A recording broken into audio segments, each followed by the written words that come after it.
আমি এটাকে চিন্তাশীল বাজেট বলছি।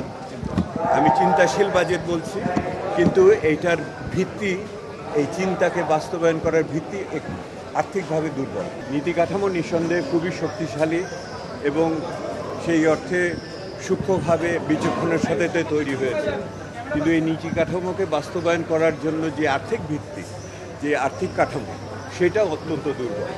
কারণ এটার জন্য প্রয়োজনীয় অর্থ নেই এবং যে অর্থের প্রাক্কলন করা হয়েছে সেটা খুব বাস্তবসম্মত বলে মনে হয় না।